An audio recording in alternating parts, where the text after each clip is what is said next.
روزہ کے ساتھ تشریف فرما تھے اور آپ نے وہاں بیٹھے بیٹھے تعلیم کے لیے تیمم کیا۔ اہل علم کا حلقہ تھا، ایک جوان کھڑا ہو گیا، اس نے کہا مولانا ایک مسئلہ تو بتائیں، آیا کہ پانی کی موجودگی میں تیمم جائز ہوتا ہے؟ تو فرمایا بیٹا پانی میسر آ جائے تیمم خود بخود ٹوٹ جاتا ہے۔ تو کہا حضرت جب آپ مسئلے کی نوعیت سے باخبر ہیں، 2 قدم پر دجلہ کی بپھرتی موجیں آپ کا استقبال کر رہی ہیں، اٹھتے اور وہاں جا کے وضو بنا لیتے، علم ہونے کے باوجود ایسا کیوں کیا؟ حضرت معروف کرخی رحمۃ اللہ علیہ فرماتے بچوں یہ تعلیم کے لیے، تمہیں سمجھانے کے لیے میں نے کیا ہے۔ پھر اپنی طرف اشارہ دیا کہ یہ 6 فٹ کا انسان ہے کیا، زندگی اور موت اس کی حقیقت ہی کیا ہے؟ فرمایا یہ تو پانی کا بلبلا ہے، بلبلے کو نہ اٹھنے میں دیر لگتی ہے نہ پھٹنے میں دیر لگتی ہے۔ فرمایا میں قدم اٹھاؤں اور زندگی وفا نہ کرے؟ آپ فرماتے میں نہیں چاہتا کہ جب میں دنیا سے جاؤں تو بغیر وضو ہی مر جاؤں۔ بھائی جان جو احتیاط کی راہوں پہ قدم رکھتے ہیں ان سے عمل کی راہیں نہیں روٹتی، اور جو زندگی شکر بے مہار کی طرح گزارتے ہیں، منمانی کرتے ہیں، پھر ان سے عمل کی راہیں بھی روٹ جاتی ہیں۔ ہم نے اسلاف کو پڑھا ہے بھائی، وہ عمل کی راہوں پہ خود کو تھکا دیتے تھے، لیکن آخرت کے معاملے میں وہ کتنے فکر مند سے سنتے چلیے۔ حضرت عمر رضی اللہ تعالی عنہ نے ملازم رکھا تھا، اور ملازم کا کام کیا تھا؟ اس کو ماہانہ تنخواہ کس بات کی دیتے تھے کہ تو نے آنا ہے، کنڈا کھڑکانا ہے، اور کنڈا کھڑکا کے کہنا کہ عمر موت کو نہیں بولنا۔ میں اور آپ ملازم رکھتے کھیتی باڑی کے لیے، جانوروں کو چارہ ڈالنے کے لیے، گھر کی چوکیداری کے لیے۔ جو 23 لاکھ مربع میل کا حاکم ہے بھائی، ملازم اس لیے لکھا کہ تو نے آ کے پاؤں نہیں دبانے، بلکہ آ کے صرف اتنا کہنا ہے کہ عمر موت کو نہیں۔ اور آج کسی کو موت یاد کرو تو لوگ کہتے ہیں مولوی اپنی تقریر پاس رکھ، ہمیں بھی مرنا یاد ہے، ڈرانے کی ضرورت کوئی نہیں۔ اور آپ اس بات کی ماہانہ تنخواہ دیتے ہیں۔ ایک دفعہ وہ آیا، جو اس کا بنا اس کی ہتھیلی پہ رکھا، فرمایا آج کے بعد نہیں آنا۔ کہا حضرت میرے آنے میں کوئی کوتاہی ہوئی؟ کہا نہیں۔ کہا موت کا کھٹکا گیا؟ کہا برقرار ہے۔ تو کہا پھر مجھے چھٹی کیوں دی؟ دھیان سے سنیے گا، حضرت عمر رضی اللہ تعالیٰ عنہ داڑھی پکڑتے ہیں اور اس میں سے ایک سفید بال کو الگ کرتے ہیں۔ آپ فرماتے بیلیا انتو کی موت یاد کروانی ہے، یہ سفید بال ہی مجھے چین نہیں لینے دیتا۔ یہ جو داڑھیوں میں سفید بال آتے ہیں نا دوست، یہ موت کی نشانی ہے۔ یادداشت جب کمزور ہونا شروع ہو جائے سمجھ لو موت کا وقت قریب آ گیا ہے۔ اٹھتے جنازے، پھیلی ہوئی قبریں، بچھے ہوئے صفے ماتم، یہ ہمیں پیغام موت دیتے ہیں۔ عثمان غنی کتنا بڑا نام ہے یار، اللہ کے حبیب صلی اللہ علیہ وسلم فرماتے میری 40 بیٹیاں بھی ہوتی نا تو میں ایک ایک کر کے عثمان کے نکاح میں دے دیتا۔ عثمان غنی سے فرشتے حیا کرتے ہیں صاحب۔ عثمان غنی وہ شخصیت ہے جن کو رسول اللہ نے دنیا میں 11 مرتبہ جنت کی بشارت دی ہے۔ آئینے کے سامنے کھڑے ہیں، داڑھی میں سفید بال نظر آئے تو رونے لگے۔ کسی نے کہا حضرت کیا ہوا؟ کہا موت کی نشانی آ گئی ہے۔ عثمان نے قبر کی تیاری نہیں ابھی کی، ہمارے تو پلے کچھ نہیں بھائی۔ قریب تر جو ہے وہ موت ہے۔ سائل کا پہلا سوال کیا تھا کہ قریب کیا ہے اور قریب تر کیا ہے؟ فرمایا قریب قیامت، اور جو اس سے بھی قریب تر ہے وہ موت ہے۔ سائل کا دوسرا سوال سنیے، اس نے حضرت علی رضی اللہ تعالیٰ عنہ سے عرض کیا کہ یہ ارشاد فرمائیں عجیب کیا ہے اور عجیب تر کیا ہے؟ فرمایا عجیب دنیا ہے، اور عجیب تر فرمایا دنیا کو طلب کرنا ہے۔ الدنیا سجن المومن و جنت الکافر، دنیا مومن کے لیے قید خانہ اور کافر کے لیے یہ جنت ہے۔ دنیا مردار، اس کو چاہنے والے کتے۔ حضور شاہ نقشبند بخاری رحمۃ اللہ علیہ فرماتے جو دنیا کو محبت کی نظر سے دیکھے گا اللہ سینے سے تقوی کے نور کو کھینچ کے لے جائے گا۔ اور آج صبح سے شام اور شام سے صبح تک دوڑی دنیا کی ہے۔ دنیا کی بھول بھلائیوں میں ہم کھو گئے بھائی، آخرت کو تو بھلا دیا۔ دیکھیے اسلام یہ نہیں کہتا کہ میاں بیوی بچے چھوڑو، ماں باپ چھوڑو، جنگلوں میں، بیابانوں میں، ویرانوں میں، غاروں کی تنہائیوں میں جا کے بیٹھ کے وہاں حق ہو کے نعرے لگاؤ۔ لا رہبانیت فی الاسلام، اسلام میں رہبانیت نہیں، کونے خدرے کا نام دین نہیں۔ اقبال بھی تنقید کرتا ہے کہ جا بیٹھ کسی غار میں اللہ کو کر یاد۔ اسلام کا یہ مزاج نہیں، اسلام کہتا ہے رزق حلال کما کے جو لقمہ بیوی کے منہ میں رکھتے ہو اللہ اس کو صدقہ لکھ دیتا ہے۔ ہاتھ سے رزق کمانے والے کو اللہ کا حبیب کہا گیا ہے۔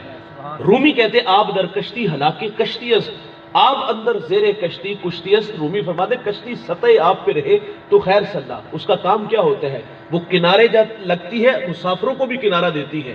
اگر کشتی میں پانی آئے تو کیا ہوتا ہے؟ کشتی خود بھی ڈوبے گی اور مسافر کو بھی ساتھ ہی لے ڈوبے گی۔ بھائی جان رومی فرماتے دنیا میں اس طرح رہو جس طرح کشتی پانی کے اوپر ہے۔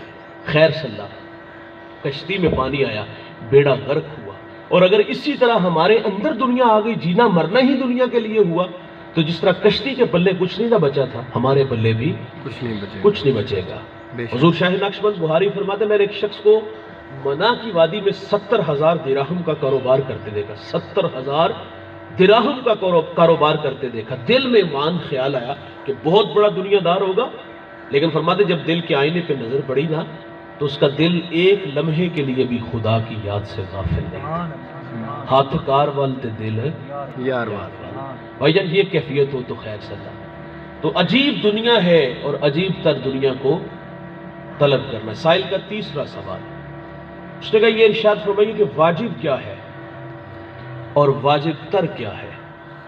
فرمایا واجب توبہ ہے اور واجب تر فرمایا گناہوں سے بچنا ہے۔ جب بندہ گناہ کرتا ہے نا دوست تو دل کا آئینہ دھندلا ہو جاتا ہے، اور جب گناہ پہ گناہ ہوتا ہے تو دل سیاہ ہو جاتا ہے، اور جب دل سیاہ ہو جائے تو گناہ کرتے ہوئے بھی شرم نہیں آتی۔ یہ اکثر نوجوان بڑے فخر سے دوستوں میں بیٹھ کے بات کرتے ہیں کہ دوست کی دعوت پہ گئے، اس نے ڈرموں میں شراب ڈالی، مٹکے بھر بھر کے پی۔ شراب پینے والا تو رسول اللہ فرماتے بت پوجنے والے کی طرح ہوتا ہے۔ شرابی کو جب مرتا ہے تو قبر میں اتارا جاتا ہے تو فرمایا اس کا رخ قبر کے اندر قبلے سے پھیر دیا جاتا ہے۔ شرابی کو مرتے وقت کلمہ نصیب بھی نہیں ہوتا۔ حضرت علی فرماتے ہیں کہ شراب کا ایک قطرہ دریا میں بہایا جائے، خشک ہو جائے، گھاس اگے اور وہ گھاس میرا گھوڑا کھائے، مولا کائنات فرماتے میں علی اس پر سواری کرنا بھی پسند نہیں کروں گا۔ اور یہ فخر سے کہہ رہا ہے دوست کی دعوت پہ گیا، اس نے ڈرموں میں شراب ڈالی، مٹکے بھر بھر کے پی۔ جب گناہ پہ گناہ ہوتا ہے تو دل جب سیاہ ہو جائے تو گناہ کرتے ہوئے بھی شرم نہیں آتی۔ واجب توبہ ہے دوست، واجب تر گناہوں سے بچنا ہے۔ فطرت میں ہے بھول جانا، گناہ کا ہو جانا ممکن ہے، لیکن گناہ کے بعد فوراً اللہ کے آگے ہاتھ جوڑ لینے چاہیے کہ یا اللہ آ گیا وہاں معاف کر دے۔ یہ وعدہ ہے اس کا بھائی مرنے سے پہلے جو آ جاتا ہے، کیونکہ سورج مغرب سے طلوع نہیں ہوا، توبہ کا در ابھی تک کھلا ہوا ہے۔ جو مرنے سے پہلے آ جاتا ہے، ہاتھ جوڑ لیتا ہے، ترلا کر لیتا ہے، اللہ کی عادت ہے، حدیث کے لفظ ہیں، رسول اللہ فرماتے اللہ اس کے گناہ کو لوح محفوظ سے مٹا دیتا ہے۔ ہم تو مائل بکرم ہے، کوئی سائل ہی نہیں، راہ دکھلائیں کسے، کوئی رہنم منزل ہی نہیں۔ جو گناہ چھوڑ دیتے ہیں عادت باری تعالیٰ ہے، اللہ گناہوں پر کرم کا قلم پھیر دیتا ہے۔ لیکن مرنے سے پہلے، مرنے کے بعد تو کافر بھی کہے گا یا لیتنی کنت ترابا، ہائے کہ میں مٹی بن جاؤں۔ لیکن اس دن یحییٰ علیہ السلام کے ہاتھوں مینڈے کی شکل کے اندر موت کو بھی موت آ جائے گی۔ اس دن پچھتاوے سے کیا حاصل ہوگا؟ وقت پہ کافی ہے ایک بھی قطرہ آب ہوش ہنگام کا، جل گیا جب کھیت برسا، نہیں تو پھر کس کام کا۔ پھر پچھتانے سے کوئی حاصل نہیں ہوگا۔ آج وقت ہے، آج ساوی نے تو کھلے راوی نے، آج اگر معذرت کریں گے تو اللہ معاف کر دے گا۔ حضور کی خدمت میں خاتون حاضر ہوئی اس حال میں کہ آنکھوں میں آنسو ہے اور تڑپ کے کہتی طہرنی یا رسول اللہ، طہرنی یا رسول اللہ، طہرنی یا رسول اللہ، طہرنی یا رسول اللہ۔ 4 دفعہ کہا آقا مجھے پاک کیجیے، آقا مجھے پاک کیجیے۔ بہت بڑا گناہ تھا، شادی شدہ تھی، اس سے زنا کا ارتکاب ہوا، اس کے پیٹ میں بچہ تھا۔ میرے نبی فرماتے گناہ تو نے کیا ہے، سزا بھی تیرے لیے، اس بچے کا کیا قصور؟ اس عورت کو مہلت دی گئی، اس نے بچے کو جنم دیا، 2 سال دودھ پلایا، 2.5 سال بعد حضور کی خدمت میں حاضر ہے، اس کو سنسار کیا گیا، خود حضور نے جنازہ پڑھا۔ حضرت عمر رضی اللہ تعالیٰ عنہ عرض کرتے آقا یہ بڑی بدکار عورت تھی، تو میرے نبی فرماتے عمر اس خاتون نے ایسی سچی توبہ کی ہے، اگر اس کی توبہ کا 10واں حصہ اہل مدینہ میں بانٹ دیا جائے تو اللہ تعالیٰ سب کی مغفرت فرما دے۔ یہ مرنے سے پہلے علامہ سعدی لکھتے ہیں، شارح مسلم مفسر قرآن، ایک بوڑھا ہر سال حج کے لیے جاتا تھا۔ ایک دفعہ کسی جوان کو ساتھ جانے کا اتفاق ہوا، اللہ کے گھر میں پہنچے، بوڑھے نے لبیک کہا تو ہاتف سے آواز آئی لا لبیک، بوڑھے تیرا کوئی حج نہیں۔ جو سال نوجوان تھا وہ چونک سا گیا، اس نے کہا بابا جی آواز نہیں سنی؟ کہا بیٹا یہ آواز 70 سال سے سن رہا ہوں۔ وہ جوان کہتا ہے پھر بھی آتے ہو؟ اب کلیجہ پھٹنے لگا، رو کے کہا بتا اس در کے علاوہ کوئی در ہے جہاں جا کے دامن پھیلاؤں؟ بس اتنا ہی کہنا تھا بھائی۔ رحمت خداوندی جوش میں آئی، حاطف سے آواز آتی ہے جا بوڑھے ہم نے تیرے 70 کے 70 حج قبول فرما لیا۔ مرنے سے پہلے ہے بھائی، آج ساوی نے کھلے راوی نے، آج معذرت کریں گے تو وہ معاف کر دے گا۔ آج پچھلے پہر آ کے مصلی بچھا کے اپنے کیے ہوئے گناہوں پر ہاتھ جوڑ لیں گے تو وہ معاف کر دے گا۔ پچھلی راتی رحمت رب دی، کرے بلند آوازہ، ہے کوئی بخشش منگن والا، کھلا دروازہ۔ واجب توبہ ہے دوست اور واجب تر فرمایا گناہوں سے بچنا ہے۔ سائل کا آخری سوال گفتگو سمیٹ لیتا ہوں۔ اس نے کہا یہ ارشاد فرمائے کہ مشکل کیا ہے اور مشکل تر کیا ہے؟ فرمایا مشکل ہے قبر میں اترنا، اور جو اس سے بھی مشکل تر ہے فرمایا وہ اعمال کے بغیر اترنا ہے۔ قبر کے معاملے بڑے ڈٹے ہیں۔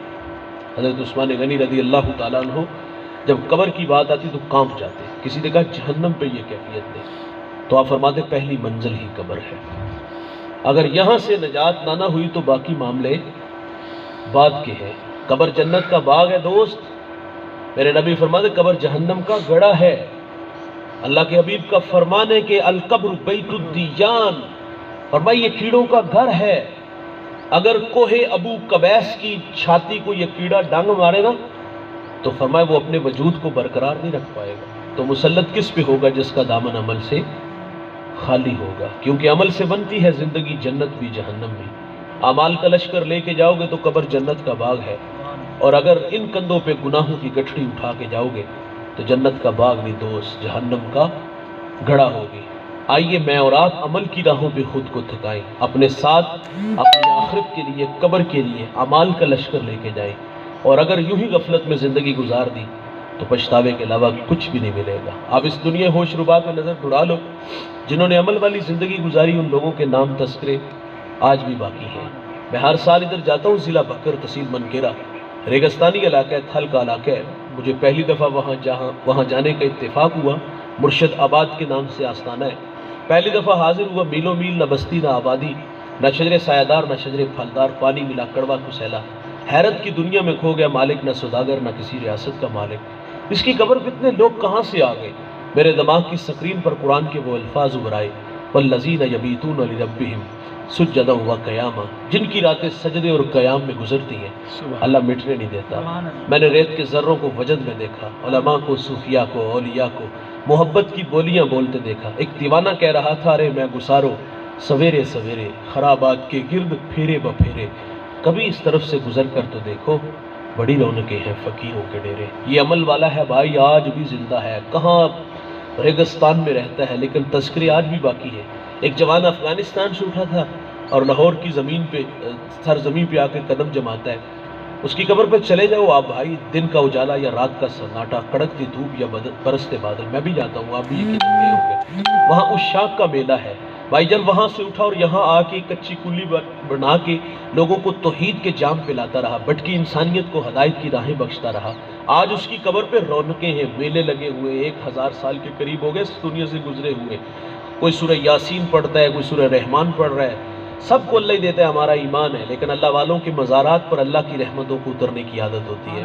جو مانگو اللہ عطا کرتا ہے۔ تبھی تو معین الدین چشتی اجمیری سنجری رحمت اللہ علیہ، جس کی ایک نگاہ نے 90 لاکھ مشرکوں کو ایمان دیا تھا، شوق کی چنگاریاں کھینچ کے علی حجویری کے قدموں میں ڈال دیتی ہیں۔ 40 دن کا چلا کاٹا، دامن برا تو بے ساختہ بول اٹھا، گنج بخشے فیض عالم مظہر نور خدا، نا کی سارا پیر کامل، کامل آرا رہنما۔ اقبال سیلوٹ پیش کرتا ہے، وہ کہتا ہے سید حجویر مخدوم امم، مرکز او پیر سنجر راہ حرم۔ عمل والا ہے بھائی، آج تک باقی ہے، قیامت تک نام رہے گا۔ اگر عبرت کی آنکھ ہونا تو تماشا آپ ان لوگوں کا بھی دیکھ سکتے ہو۔ راوی کا دوسرا کنارہ، ایک بہت بڑا نام تھا بھائی، نام آج بھی ہے لیکن تاریخ کے اوراق میں گرد و نود ہے۔ مقبرے آج بھی ہیں ان لوگوں کے، لیکن وہ کھنڈرات میں تبدیل ہو گئے۔ میں بھی وہاں گیا ہوں محض عبرت کے لیے۔ ایک زمانہ تھا اشارے ابرو سے ہندوستان کی تقدیر بدلتی تھی، گردنیں کٹ جاتی تھی، لیکن جاؤ ان کی قبروں پر، نور جہاں کا مقبرہ بھی وہاں، جہانگیر کا مقبرہ وہاں، وہاں حسرتیں اتر رہی ہیں بھائی۔ میں نے وہاں جوتوں سمیت قبروں پہ چڑھتے دیکھا، تاش کی ٹولیاں دیکھی، کتوں کو پیشاب کرتے دیکھا۔ ایک زمانہ تھا، نام تھا، لیکن کہاں گئے نام؟ سمن آباد کے اندر، لاہور کے اندر ان کی بیٹی زیب النساء شاعرہ تھی، اس کی قبر کے کتبے پر اس کا اپنا ہی لکھا ہوا شعر ہے۔ وہ کہتی بر مزار ماں غریباں، نئے چراغے نئے گلے، نئے پرے پروانہ سوزن، نئے صدائے بلبلے۔ وہ کہتی ہمارے غریبوں کی قبروں پہ کون آئے گا؟ نہ کوئی چراغ جلائے گا، نہ کوئی پتیاں ڈالنے آئے گا، نہ کوئی بلبل یہاں آ کے گیت گائے گی۔ بھائی جان نام مٹ کے، پیغام مٹ کے۔ اس دنیا میں بڑے بڑے نام آئے، قارون آیا نام مٹ گیا، حامان آیا نام مٹ گیا، شداد آیا نام مٹ گیا، چنگیز آیا نام مٹ گیا، ہلاکوہ آیا نام مٹ گیا، آل ساسان جنہوں نے 3150 سال ایران پہ حکومت کی اور یکے بعد دیگرہ انہی کی نسل سے 150 حکمران آیا، کہاں گیا بھائی؟ بڑے بڑے پہلوان، بڑے بڑے کچکلا، بڑے بڑے شہنشاہ خاک میں ملے۔ وہ کیا کسی نے خوب کہا تھا کہ قزاق اجل کا لوٹے ہے، دن رات بجا کر نکارا، کیا بدیا بھینسا بیل شتر، کیا گیہوں چاول مونگ مٹر، کیا آگ دھواں اور انگارا، سب ٹھاٹ پڑا رہ جائے گا جب لاکھ چلے گا بنجارا۔ ملے خاک میں اہل شاں کیسے کیسے، مٹے نامیوں کے نشاں کیسے کیسے، زمین کھا گئی آسماں کیسے کیسے، جگہ جی لگانے کی دنیا نہیں ہے، یہ عبرت کی جا ہے تماشا نہیں ہے، یہیں تجھ کو دن ہے رہوں سب سے اعلیٰ، وہ زینت نرالی وہ فیشن نرالا، جیا کرتا ہے کیا یوں ہی مرنے والا، تجھے حسن ظاہر نے دھوکے میں ڈالا، تجھے پہلے بچپن نے برسوں کھلایا، جوانی نے پھر تجھ کو مجنوں بنایا، بڑھاپے نے پھر آ کے کیا کیا ستایا، اجل کر دے گی پھر تیرا صفایا۔ میرے قبلہ فرماتے یہ دنیا کوڑ کباڑا ہے، سب ٹھونک بجا کر دیکھ لیا، ایک سچا حیدر سائیں کا اس در پر آ کر دیکھ لیا، یہاں دردی نہیں سب غرضی ہے، الفت کے رشتے فرضی ہے، سچ کہتا ہوں کچھ جھوٹ نہیں، آواز لگا کر دیکھ لیا۔ بھائی جان 4 دن کی چاندنی ہے، پھر اندھیری رات ہوگی، آؤ قبل اس سے کہ وہ وقت میرے اور آپ پہ آئے اور ہمارے پاس کوئی حجت باقی نہ رہے، اس دن سے پہلے پہلے میں اور آپ ہوش کے ناخن لے عمل کی راہوں پہ آئے، خود کو تھکا دینے کے جذبے لے کر کے میدان میں اترے، قریب تر موت ہے۔ اور آخری سوال میں نے عرض کیا کہ اس نے کہا مشکل کیا ہے، مشکل تر کیا ہے؟ مشکل ہے قبر میں اترنا، اور جو اس سے بھی مشکل ہے دوست وہ اعمال کے بغیر اترنا ہے۔ آئیے میں اور آپ اپنی آخرت کے لیے کم از کم 33% نمبر لینے کی کوشش ضرور کریں۔ اللہ تعالیٰ مجھے آپ کو عمل کے جذبوں سے مالا مال فرمائے، عزیزم کی اللہ کامل مغفرت فرمائے، بچوں کو اللہ صبر اور اس پر اتنا ہی بڑا اجر عطا فرمائے۔